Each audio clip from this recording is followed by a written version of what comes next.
Hey, it's Victor from Social Firestarter. Today, I want to bring you a really important topic, in my opinion, something that both marketers and business owners, they tend to overdo this. I would say this is an old tactic that used to work. It used to be a pretty viable option to do this kind of thing, even if you're not completely sure about what you're doing with your website or GMB listing, but that would be keyterm stuffing.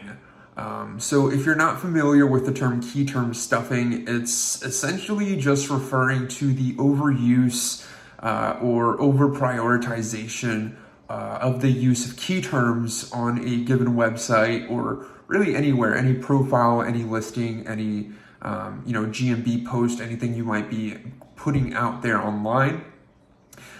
So I thought it was a pretty important thing to talk about, and also there's been a lot of changes here in 2020, so it's definitely something that has changed over even just the past 2 years.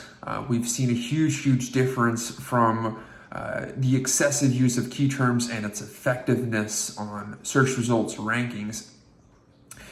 So basically what's going on is, obviously a combination of factors, but over the past 2 years, there's been a significant increase in attention towards content quality. Basically, Google introducing the use of AI to scan through the given text of whatever it is it's crawling, and being able to better interpret the information that's on there. More importantly, the quality of it.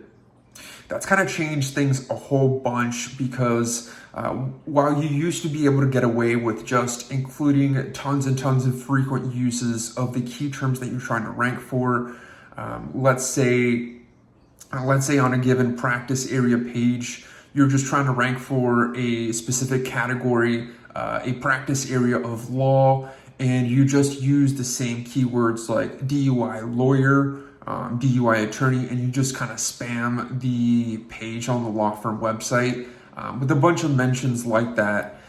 It used to be before that, since you're at least mentioning all the different variations, it's like you're checking off all the boxes as far as all the different key terms that need to be there, but it completely, overlooks the entire quality side of it.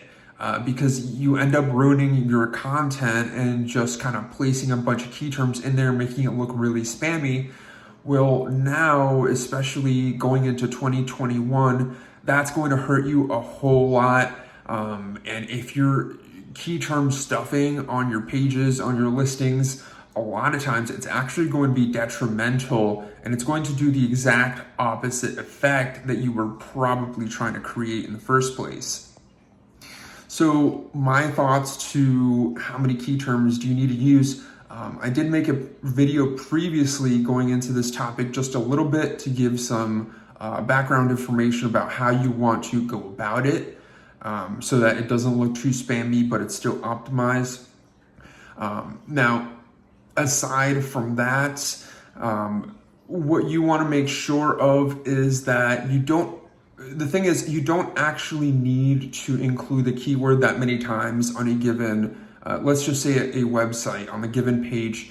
It doesn't need to be in there that many times. It really only needs to be in there once. And if it's in there in proper context, if it makes sense, if it's not just thrown in there abruptly in the middle of a sentence, then it's going to go ahead and do its job as far as on-page optimizations.